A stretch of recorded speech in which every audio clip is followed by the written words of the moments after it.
بسم اللہ الرحمن الرحیم۔ آج ہم 9ویں جماعت کی اردو کی کتاب کا سبق نمبر 5 شاعروں کے لطیفے پڑھیں گے۔ شاعروں کے لطیفے پڑھنے سے پہلے ہم مشکل الفاظ کے معنی دیکھیں گے تاکہ سبق کو سمجھنے میں ہمیں آسانی ہو۔ الفاظ معنی سامنے بورڈ پہ لکھے ہوئے ہیں۔ پہلا لفظ ہے تکرار۔ تکرار کا مطلب ہوتا ہے کسی چیز کو بار بار کرنا۔ اس کو ہم جھگڑے کے معنی میں بھی لے سکتے ہیں، لیکن سبق ہمارا یہ شاعروں کے لطیفے ہے، اس سبق میں تکرار کا مطلب ہے بحث۔ یہاں پر تکرار سے مراد بحث لی گئی ہے۔ داد خواہی، تعریف کی طلب۔ داد ہوتا ہے تعریف اور خواہی ہے طلب کرنا، مطلب داد طلب کرنا۔ مطلب نظم یا غزل کا پہلا شعر۔ نظم یا غزل کا جو بھی پہلا شعر ہوگا اسے ہم مطلع کہیں گے۔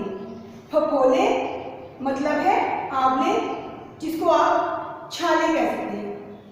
شب دیجور یہ ہے اندھیری رات۔ غنیمت کافی یا مناسب۔ خیر باشد، خیر باشد اس کو کہتے ہیں جب کوئی حیران ہو کسی بات پر تو کہتا ہے خیر تو ہے۔ بے توقف، بغیر رکے۔ قضا موت۔ زبان درازی، گستاخی یا کوئی اگر بد زبان ہو تو ہم اسے کہتے ہیں کہ وہ زبان دراز ہے یا گستاخی کر رہا ہے۔ مرید، موتقد، ددا، دایا۔ مصرع، شعر کا اب ایک حصہ جو ہے وہ مصرع کہلاتا ہے۔ شعر کے دو مصرے ہوتے ہیں۔ شعر کو جب بھی ہم لکھتے ہیں ایک اوپر لکھتے ہیں مصرع اور ایک نیچے لکھتے ہیں۔ جب دو مصرے ہوتے ہیں تو ایک مکمل شعر بنتا ہے، لیکن اگر صرف ایک ہی مصرع لکھا، ایک ہی لائن میں کچھ سینٹینس لکھا ہو تو اسے ہم مصرع کہیں گے۔ ہفتی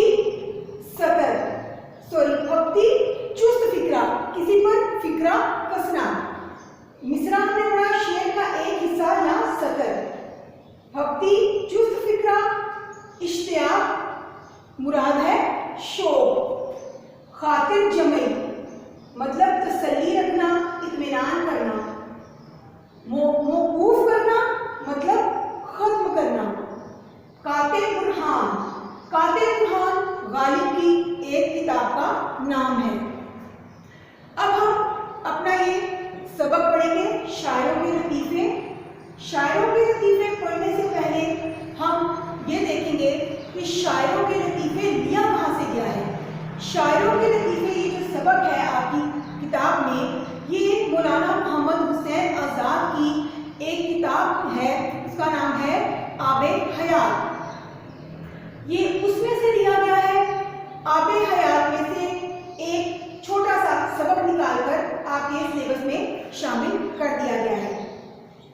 آب حیات میں مولانا محمد حسین آزاد نے مختلف شاعروں کی معمولات زندگی کو اور ان کی گفتگو کو موضوع بحث بنایا ہے، جس کو انہوں نے شاعروں کے لطیفے کے نام دے کر آپ کے سلیبس میں رکھ دیا ہے۔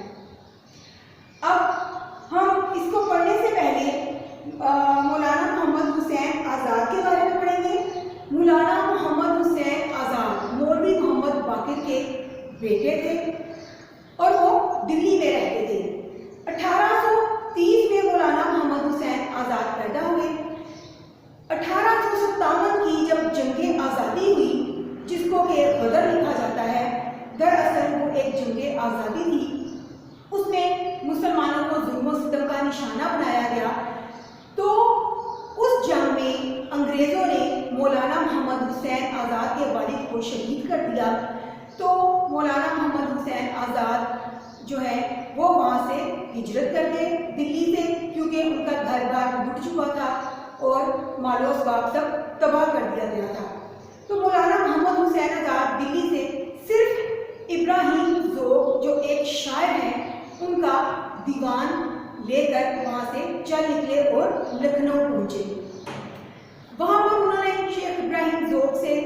ابتدائی تعلیم حاصل کی، ان سے شعر و شاعری میں اصلاح لی اور اپنی تعلیم کا سلسلہ جاری کیا، اور آخرکار انہوں نے جب اپنی تعلیم مکمل کی تو مختلف جگہوں پر جابس کرنے کے بعد Lahore college, government college Lahore میں عربی اور فارسی کے پروفیسر کے طور پر مقرر ہوئے۔ مولانا محمد حسین آزاد کی ایک خاص بات یہ ہے کہ انہوں نے انجمن پنجاب کی بنیاد ڈالی۔ انجمن پنجاب ایک ایسی تحریک سمجھ لیں، ایک ایسا ادارہ سمجھ لیں تھا جس کے تحت شاعروں کو بہت آسان اور سادہ زبان میں نظمیں لکھنے کو کہا گیا۔ چونکہ اس وقت غزل کا دور تھا تو غزل کہنا مشکل تھا اور سمجھنا بھی مشکل تھا، تو ایسی شاعری کی بنیاد کا رواج رکھا گیا جو کہ عام فہم ہو، عام لوگوں کو سمجھ آئے۔ تو انجمن پنجاب کے تحت آسان اردو سلیس زبان میں نظم لکھنے کا رواج ڈالا گیا، جس میں کہ اخلاقی، سماجی، معاشی اور معاشرتی پہلوؤں کو موضوع بنایا جاتا تھا۔ یہ اردو ادب میں، اردو شعر و شاعری میں اور اردو ادب میں ان کی بہت گراں قدر خدمت تھی، اور ان کے ساتھ مولانا الطاف حسین الہادی بھی اس خدمت میں شریک تھے۔ اور اس کے بعد مولانا محمد حسین آزاد 1915 میں اس وقت فوت ہوئے جب ان کی بیٹی جن سے کہ ان کو بہت محبت تھی وہ فوت ہو گئی، تو آپ نیم دیوانگی کی حالت میں چلے گئے اور اسی حالت میں 1915 میں وفات پا گئے۔ مولانا محمد حسین آزاد کے کلام، فن اور فکر کے بارے میں ہم ان سوالوں کے ذریعے ساری بات کریں گے۔ پہلے ہم شاعروں کے لطیفے کی طرف چلتے ہیں جو انہوں نے اپنی کتاب آب حیات میں لکھے۔ اب آپ اپنی درسی کتاب نکالیں، اس کو سامنے رکھیں، میں اس کی ریڈنگ کرتی جاتی ہوں، الفاظ کے معنی میں نے سامنے لکھ دیے ہیں، اور ان تمام جو جملے ہیں ان کی وضاحت کرتی جاؤں گی۔ لطیفے میں لطیفہ صرف ایک ہنسی اور مذاق کی بات نہیں، بلکہ لطیفہ جو ہے، جیسا کہ میں نے یہاں پہ لکھا کہ لطیفہ سے کیا مراد ہے، لطیفہ سے مراد ہے کوئی ایسی خوبصورت پیرائے میں بات کرنا جس کو سن کر ہمارے دل کو وہ اچھی لگے، جس کو سن کے ہم مسرور ہوں اور ہلکا سا تبسم ہمارے چہرے پر آ جائے، ہمیں ہلکی سی ہنسی کی ایک لہر آئے، ٹھیک ہے، اس کو ہم لطیفہ کہیں گے۔ شاعروں کے یہ لطیفے بہت معیاری ہیں، اور کسی بھی جو طنز و ظرافت کی جو چیز ہے، یہ سب طنز و ظرافت سے متعلق سارے لطائف ہیں۔ یہ صرف ہنسی مذاق کی چیز نہیں ہے، بلکہ آپ کو جب میں یہ پڑھاؤں گی تو ہم دیکھیں گے کہ ہر لطیفے میں ایک کہیں نہ کہیں زندگی کوئی حقیقت پوشیدہ ہے، کوئی اہم بات بتائی گئی ہے۔ اصل میں طنز و ظرافت کا مطلب ہی یہ ہے کہ ایسے شگفتہ، خوبصورت، دل نشین پیرائے میں بات کی جائے جو ہمارے دل کو اچھی لگے، جس کو دیکھ کے سن کے ہمیں ہنسی آئے، لیکن اس کے اندر زندگی کی کوئی نہ کوئی حقیقت پوشیدہ ہو یا اس میں کوئی میسج دیا گیا ہو، اور وہ چیز وہ ہم نے تلاش کرنا ہے۔ وہ میں آپ کو بتاؤں گی کہ ہر لطیفے کے اندر اصل میں کیا مولانا محمد حسین آزاد نے اس لطیفے کو اس سلیبس میں دینے کا مقصد کیا تھا۔ مقصد جو تھا وہ ہم نے ڈھونڈنا ہے، اس میں کوئی نہ کوئی ایک اہم بات ہے۔ یہ نہ صرف پڑھ کے ہمیں اچھا لگے گا، ہمارے ہونٹوں پر کسی ہنسی آئے گی، بلکہ ہم نے اس کے اندر سے میسج نکالنا ہے، وہ پیغام نکالنا ہے جو اس کے پیچھے چھپا ہوا ہے۔ اب آپ نکالیں لطیفہ، اس میں لطیفہ نمبر جو 1 ہے وہ ہے، ایک دن لکھنؤ میں میر اور مرزا کے کلام پر 2 شخصوں نے تکرار میں طول کھینچا۔ لکھنؤ میں میر اور مرزا کے کلام پر پہلے تو ہم نے یہ دیکھنا ہے کہ میر اور مرزا ہیں کون۔ میر سے مراد ہے میر تقی میر، جو کہ اردو غزل کے بادشاہ کہلائے جاتے ہیں، اور مرزا ہے مرزا رفیع سودا۔ مرزا رفیع سودا بھی ایک بلند پایا شاعر ہے۔ میر تقی میر اور جو مرزا سودا ہے، مرزا محمد رفیع سودا ان کا پورا نام ہے، یہ دونوں ہم معاصر تھے، مطلب دونوں ایک ہی دور کے شاعر تھے اور دونوں ہی بہت بلند پایا شاعر تھے، لیکن میر تقی میر کو غزل میں زیادہ نمایاں مقام حاصل تھا उन्हें गज़ल का बादशाह कहा जाता था। जबकि मिर्ज़ा मोहम्मद रफ़ी सोदा जो है, इन्होंने क़साइद और हिज्र में अपना नाम ज़्यादा कमाया। अब इन दोनों के कलाम पर दो शख्सियात, कोई दो लोग जो हैं वो तकरार कर रहे थे, बहस कर रहे थे, जिसने तूल खींचा। उस बहस ने बहुत तवील सूरत इख्तियार कर ली, वो बहस लंबी हो गई। दोनों ख्वाजा बासित के मुरीद थे। वो जो दोनों शख्स मीर तकी मीर और मिर्ज़ा रफ़ी सोदा की शायरी के बारे में, उनके मर्तबे और मुकाम के बारे में बहस कर रहे थे, वो दोनों ख्वाजा बासित के मुरीद थे। ठीक है, अब उन्हीं के पास गए और अर्ज़ की कि आप फरमाएं। वो दोनों ख्वाजा बासित के पास गए और कहा कि हम दोनों मीर और मिर्ज़ा के कलाम पर बहस कर रहे हैं कि कौन इनमें ज़्यादा बेहतर है। तो उन्होंने कहा कि आप फरमाएं ख्वाजा बासित, आप फरमाएं कि इन दोनों में से कौन बेहतर है। तो ख्वाजा बासित ने कहा, उन्होंने से यहाँ मुराद है ख्वाजा बासित, कि दोनों साहिबे कमाल हैं। साहिबे कमाल का मतलब है दोनों अपने अपने फन और फिक्र में मिराज पर हैं, दोनों अपने अपनी जगह पर बुलंद पाया शायर हैं। मगर फर्क इतना है कि मीर साहब का कलाम आह है और मिर्ज़ा साहब का कलाम वाह है।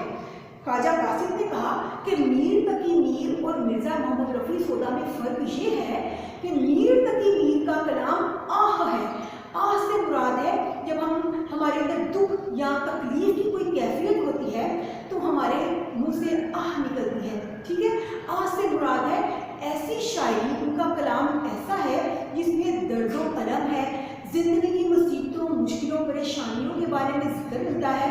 उनकी गज़ल में ज़िंदगी की बेसबाती और दुनिया की बेसबाती और बेअमली का जिक्र मिलता है। मतलब उनकी शायरी में गहराई है, कुछ ज़िंदगी की नाहमवारियों का जिक्र है, मुसीबत और अलम का जिक्र है, तो आराम का जिक्र है, इसलिए उनकी शायरी को आह कहा जाता है। इसमें दर्द और सोच की कैफियत है। और मिर्ज़ा मोहम्मद रफ़ी सोदा का कलाम वाह है। वाह से मुराद है जिसको पढ़ के हमें शगुफ्तगी का एहसास होता है, जिसमें चुस्त बनती है, जिसमें एक रंगीनी है, उसको पढ़ के हम महसूस होते हैं, हम पर वो गम और अलम की कैफियत नहीं पैदा होती जो मीर तकी मीर के कलाम में मिलती है। इसलिए मिर्ज़ा मोहम्मद रफ़ी सोदा का कलाम वाह है। वाह, जब हम खुश होते हैं, कोई हमें चीज़ बहुत अच्छी लगती है तो हम वाह कहते हैं। ठीक है, और आह से मुराद है जब हम परेशानी, मुश्किल, दुख या तकलीफ की कैफियत का इजहार वाह आह है। मिसाल में मीर साहब का शेर पढ़ा तो उन्होंने, ख्वाजा बासित ने मिसाल देने के लिए दोनों के, मीर तकी मीर और मिर्ज़ा मोहम्मद रफ़ी सोदा के कलाम में आह और वाह के फ़र्क को जाहिर करने के लिए दोनों का एक एक शेर पढ़ा। इस शेर में दोनों ने एक ही बात कहने की कोशिश की है, लेकिन दोनों ने मुख्तलिफ तरह से एक बात की है। चूँकि मीर तकी मीर का स्टाइल जो है वो आह का स्टाइल है, तो उनका शेर पढ़ के हमें वैसे ही थोड़ी हमदर्दी का एहसास होगा। जबकि मिर्ज़ा रफ़ी सोदा ने भी वही बात की है, लेकिन उनका कलाम पढ़ के हम जो है वो हम पढ़ेंगे तो हमें वाह का एहसास होगा, एक शान और शौकत का एहसास होगा, एक चुस्ती का एहसास होगा। तो जब हम पढ़ते हैं, मीर तकी मीर का शेर है, पहला शेर है, आप अपनी किताब बिल्कुल सामने रखिए, आप साथ साथ देखें तो आपको समझ आएगी। सरहानी मीर के आहिस्ता बोलो, अभी टुक रोते रोते सो गया है। सरहाने मीर के आहिस्ता बोलो, कहते हैं मीर तकी मीर ने ये शेर लिखा कि अभी टुक रोते रोते सो गया है। टुक से मुराद है अभी कुछ ही देर हुई है, ज़रा उनकी आँख लगी ही है। तो इस शेर में कहते हैं मीर तकी मीर के पास कि वो सो रहे हैं, उनकी ख्वाबगाह में या उनके पास ज़रा आहिस्ता बोले कि वो बहुत परेशान, दर्दों गम का, मुसीबतों, परेशानियों, मुश्किलों का मारा हुआ अभी रोते सोया है, रोते रोते सोया है, मतलब उसकी ज़िंदगी परेशानी और गमों से भरी हुई है, अभी उसकी आँख लगी है, अभी सोया है, आहिस्ता बोलो। तो आप देखिए इसमें हमें एक आह की कैफियत मिलती है। फिर अगर हम मिर्ज़ा मोहम्मद रफ़ी सोदा ने भी यही शेर कहा, लेकिन आप उनका स्टाइल देखें कि सोदा की जो बारी में हुआ शोरे क़यामत, खुदा में अदब बोले अभी आँख लगी है। सोदा मिर्ज़ा मोहम्मद रफ़ी सोदा है, बाली से मुराद है सराहना, ठीक है। वो कहते हैं कि मिर्ज़ा मोहम्मद रफ़ी सौदा जो है उनके करीब उनकी खामगाह में उनके सराहने के पास आहिस्ता बोले। बाली पे जो हुआ शोरे क़यामत, जो उनके पास शोर हुआ तो खुदाम अदब बोले, जो वहाँ पर उनके निगरान खड़े थे, खुदाम अदब बोले थे, खातिम बोले थे, जो उनके अदब में वहाँ खड़े थे, उन्होंने कहा कि आहिस्ता बोले। शोरे क़यामत जब शोर बुलंद हुआ तो उन्होंने कहा आहिस्ता बोले कि अभी वो सोए हैं, अभी आँख लगी है, अभी ही वो नींद में गए हैं, आहिस्ता बोले। तो देखिए दोनों ने एक ही बात कही, लेकिन मीर तकी मीर के कलाम में एक आह का एहसास है, जबकि सौदा के कलाम जब हम शेर पढ़ते हैं हमें वाह का एहसास होता है, ठीक है। उसमें हमें वो रंजो गम और हमदर्दी और परेशानी की कैफियत नहीं मिलती, इसलिए वो वाह का तासुर देता है।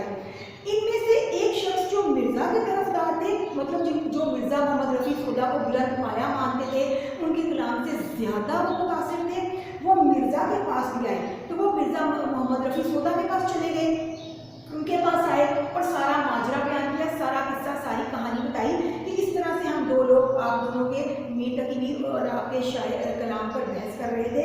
तो ख्वाजा बासत ने ये मिसाल दी, दोनों का एक एक शेर पढ़ा और कहा कि एक का आह है और एक का वाह है कलाम। तो मिर्ज़ा भी मीर साहब के शेर को सुनकर मुस्कुराए। मिर्ज़ा मोहम्मद रफ़ी सौदा मीर तकी मीर के शेर को सुनकर मुस्कुरा दिए और कहा शेर तो मीर का है, मगर दाद खाही उनकी दद्दा की मालूम होती है।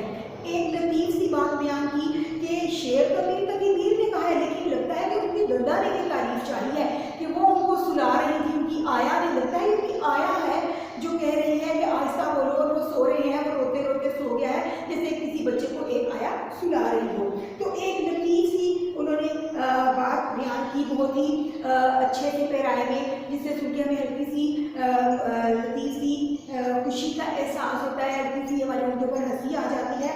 बहुत मयारी मज़ा है, इसमें आमियानापन नहीं है। आप देखें असल में ये लतीफ़े बयान करने का मकसद ही ये है कि आप उस दौर की अदबी शख्सियात जो थी कितने तहजीब याफ्ता थी, जब वो तंज़ो मज़ाह की बात करती तो उसके अंदर एक पैगाम छुपा होता, वो ऐसा नश्र ना होता जो हमारा दिल चीर के रख देता, जिससे हमें दुख और अफसोस होता, बल्कि एक ऐसा तंज या मज़ा होता जिसमें ज़राफ़त का अंसर होता, जिसको सुन के हमें हल्की सी हंसी आती या हम उसको सोचने पर मजबूर होते, ठीक है। एक बहुत मियारी मज़ा होता।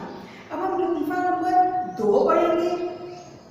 अपनी किताब में देखें जो नंबर 2 है वो है कि एक दिन सौदा मुशायरे में बैठे थे। सौदा कौन है? मिर्ज़ा मोहम्मद रफ़ी सौदा। वो मुशायरा वो होता है जहाँ पर शायर जमा होते हैं और अपनी अपनी गज़ल या नज़म या अपने अशार पढ़ते हैं। लोग अपनी अपनी गज़लें पढ़ रहे थे। एक शरीफ ज़ादे की 12-13 वर्ष की उम्र थी। उसने गज़ल पढ़ी, मतला था। मतला क्या था? उसने गज़ल का पहला शेर पढ़ा। दिल के फफोले जल उठे सीने के दाग से, दिल के फफोले जल उठे सीने के दाग से, इस घर को आग लग गई घर के चिराग से। आप देखें, इस घर को आग लग गई घर के चिराग से।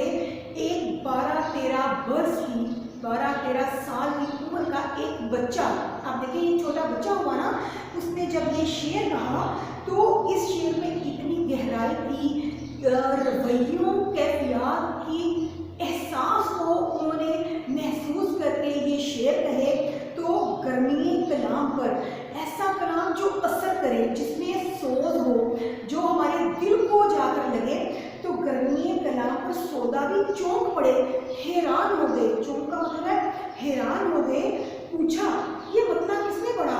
वो अपने ध्यान में सुन रहे थे, एकदम सर उठाया और चौंक पड़े कि लोगों से पूछा कि ये किसने मतलब पढ़ा, ये गज़ल का पहला शेर किसने पढ़ा? इसमें तो लोगों ने बताया हजरत ये साहबजादा है। सौदा ने भी बहुत तारीफ की। सौदा ने कहा बहुत मरतबा पढ़वाया, बहुत ज़्यादा दफ़ा उनसे पढ़वाया और कहा मियाँ लड़के जवान होते नजर नहीं आते। एक बहुत लतीफ़ सी बात की उन्होंने हंसी मजाक में। जवान होते नजर नहीं आते, मतलब अगर 12-13 वर्ष की उम्र में तुम जिंदगी को इतने गहरे तरीके से सोचते हो, तुम्हारे महसूसात जो हैं, तुम्हारी जो एहसास है, तुम्हारी फीलिंग्स हैं, वो इतनी गहरी है, तुम इतनी सोच विचार करते हो और उनमें इतना असर है, तो मुझे नहीं लगता कि तुम ज़्यादा दिन जी पाओगे, क्योंकि तुम जिंदगी के रवैयों को और ज़िंदगी को इतने गहरे तरीके से सोचते हो। और जो बहुत सोचने वाला इंसान होता है वो अमूमन थोड़ा परेशान रहता है ज़िंदगी की नाहमवारियों से, वो उनको बेहतर लाने के लिए हमेशा परेशान रहता है। तो वो कहते हैं कि जवान होते नज़र नहीं आते, तो खुदा की कुदरत कि अल्लाह का करना ये हुआ कि उन्हीं दिनों में लड़का जलकर मर गया। तो अल्लाह की उन्होंने तो एक आम बात की थी, तो अल्लाह की तरफ से क्या हुआ कि वो लड़का जलकर मर गया, मतलब उनकी बात सच हो गई। उन्होंने तो एक आम हंसी मजाक की बात की थी, आप देखें कितना आराम से हंसी मजाक किया उन्होंने, जवान होते नज़र नहीं आते।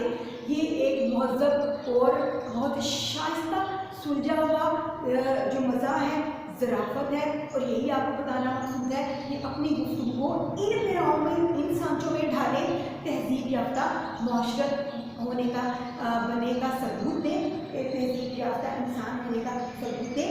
इन शायरों के इन लतीफ़ों को इसमें सिलेबस में देने का मकसद आपको समझाना यही है कि आप भी इनकी गुफ्तगू को देखें और हमें ऐसी गुफ्तगू करनी चाहिए, इतनी मयारी गुफ्तगू करनी चाहिए। अब हम इनका शेर देखेंगे कि दिल के खपोले जल उठे सीने के दाग से। आप ये देखिए, सीने के दाग वो होते हैं जो नजर नहीं आते, लेकिन जब वो छाले या आंकड़े बन जाते हैं तो वो दिख पड़ते हैं। मतलब जब कहते हैं कि जिंदगी की परेशानियां, नाहमवारियां या घर में बहुत सी नाचाकियाँ, रवैयों की उतार चढ़ाव जो होते हैं वो इंसान को बाज़ दफ़ा इतना महमूम कर देते हैं, परेशान कर देते हैं। इंसान उनके बारे में जब सोचता है तो उसके जो दिल के दाग होते हैं, सीने के दाग जो होते हैं, उनको इतना सोचता है कि वो दाग इस कदर गहरे हो जाते हैं, उन रवैयों, उन नाहमवारियों, उन नाकामियों, परेशानियों को सोच सोच के उन एहसासात की गर्मी इस कदर ज़्यादा हो जाती है, जज्बात की शिद्दत से वो जो सीने के दाग होते हैं वो दिल के आंवले बन के जल उठते हैं, तो दिल के फपोले बन जाते हैं, और वो जब आंवले बन जाते हैं तो वो सबको दिख जाते हैं, मतलब वो जल उठते हैं, नज़र आना शुरू हो जाते हैं। जब इंसान बहुत ज़्यादा परेशान होता है तो आप देखिए वो अपनी हालत से ही पहचाना जाता है। कोई भी देख के कह सकता है कि ये शख्स बेहाल है या परेशान है, तो कहते हैं कि वो जो सीने के दाग हैं वो दिल के फपोले बनकर जल उठे हैं।